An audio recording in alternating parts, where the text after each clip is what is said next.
Good morning. Happy Monday. Hope everybody had a great weekend. I had a fantastic weekend. The weather was amazing in Southern California. It's very spring. So today we're going to talk about combating stress and the things that you can do to counteract the primarily the perceived stress that we have. Oops, hold on. Cat. Hi, cat. Sorry about that. So perceived stress, like I said in the last video on Friday, perceived stress are the things that our body perceives to be a real threat to our life, to our physical well-being. That is really just a product of what's going on in our head. So the things that you can do to combat stress, exercise is a good one, but not over-exercise. I'm talking to you CrossFitters. If you are a person who is in a stressful time of your life and you have a lot of things going on, to be honest, extreme exercise can actually work against you and can cause more stress in your body and can actually cause inflammation. So if you're someone who's working on some physical things, maybe some inflammation in your body, and also has a lot of stress, I actually don't recommend extreme forms of exercise. So we'd be talking about walking, yoga, maybe less intense, like maybe some HIIT training where it's just shorter periods of intensity, and a little bit of weight training and things, but not so extreme. Walking is very good, and I recommend walking for everyone. Walk as much as you can, especially out, mostly outdoors is where you're going to walk, but getting outside, getting fresh air, nature, all those things are very good. Go hug a tree, walk barefoot in the grass. Those things are very stress reducing. Let's see, I'm looking at my list here. I said yoga. Yoga can be very good if you like yoga. Basically what it's going to be when it comes down to exercise is don't force it. If you're looking for stress relief, you want to do the things that work for you and the things that you like to do. Like for instance, for me, I really like yoga, but yoga and I have kind of a bit of a love-hate relationship. So yoga's not really my stress relief exercise. For me, it's more walking, taking my dog out and going for a walk and maybe walking in the woods a little bit. That's more of a stress releaser for me. But everybody's got to do what works for them. Again, just not to the point of overdoing it or, where you're working out like a maniac. Let's see. Sleep is super important for stress, and I did a video last week on some sleep ideas if you have issues going to sleep. If you're a person who has trouble calming your mind before going to sleep because you got the racing thoughts, sort of the monkey mind kind of thing going on, you might want to try something to listen to as you're going to sleep. Maybe I use an app called Calm, and it's really good because it has guided meditations. If you need help with meditation, you can do it. They have guided meditations, but they also have this thing called sleep stories. And so these sleep stories are little bedtime stories, are 20 to 30 minutes long, and they're all different kinds of things. I like the nature ones or the travel.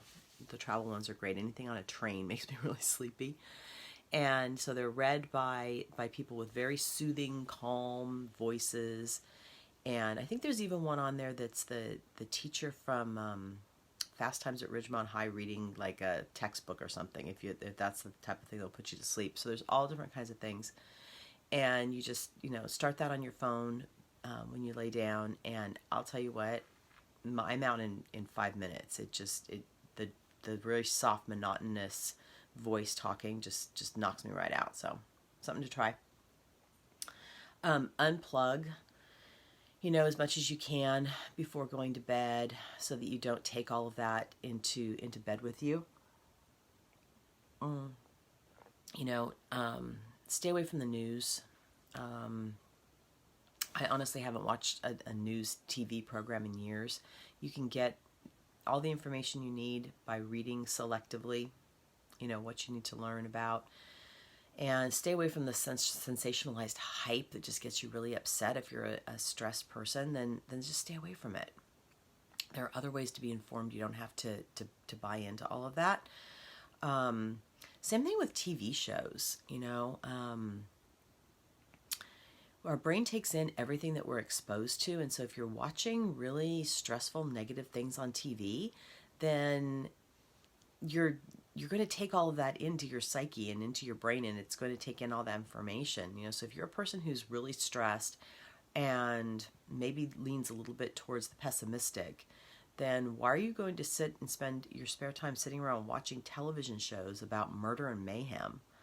I mean, because those shows are so realistic, and it just feeds that sense of doom and gloom. Don't watch that crap. Just don't do it. Choose something else. Choose something happy. Work on focusing your mind on having more positive thoughts. I don't, mean to be very overly simplistic, but there really is something to being positive. Supplements that you can take to help you with stress. You want to make sure you're getting your Bs, your B complex. Magnesium is super important to rest and relaxation, and so everybody's deficient in magnesium just about. So make sure you're getting some form of magnesium. Either you can take it in a pill form or transdermally. Fish oil, your omega-3s are important. For herbal supplementation, you can do ashwagandha, valerian root. You may need melatonin if you're having trouble sleeping. Let's see, other things you can do. Essential oils are very good for relaxation. I use doTERRA essential oils. There are a bunch of blends they have that are really helpful for stress and relaxation. So they've got the Peace Blend, the Balance Blend. If it's hormonal, Clary Calm can be nice. Past Tense is another good one that I like for stress. Let's see what else. I have a lot of notes here. I want to make sure that I hit everything. So the last one is mindfulness. So that's probably the most important one. So however it is that you practice mindfulness, whether it's meditation or prayer or journaling, whatever it is for you that you practice to kind of bring yourself back to what's going on right now and the reality of the situation. Our brains tend to over dramatize everything, right? They try to protect us, and so anything that happens is the absolute worst thing that's ever happened, because our reptilian brains try to protect us from harm. Because obviously back in the beginning of time, anything that was a stressor back then was potentially death. So our brains are not quite made for this modern life and the stressors that we have now. So we tend to over dramatize everything. So anytime that you can, sit quietly, like I said, whether it's meditation or prayer, and bring yourself back to the reality of what's really going on, and stop the storytelling in your mind and stop over dramatizing things, that can really help. The other thing that I personally think that is very, very helpful is a gratitude journal. So I write in my gratitude journal every single morning, and how I do it is I write 10 things that I am grateful for. And so I write it out, every sentence out. I am happy and grateful, or I'm grateful and blessed, and I write the thing that I'm grateful for and why. And it really helps kind of put things in perspective and remind you of all the wonderful things that you have in your life, even if maybe that day something's not going that well. You could also do it at night and kind of recap, your day and the things that you were grateful for in that day. And then I just sort of sit with that and think about those things for a little bit. And you know what, even if maybe you're in a really rough spot and things aren't going so well, but there's something to be grateful for. I am happy and grateful I woke up this morning. I am happy and grateful that I can walk on my own 2 feet. I am happy and grateful Hi, I have my things turned off so I can't see who's there. I'm happy and grateful for this hot cup of organic coffee. Okay, there's always something to be grateful for.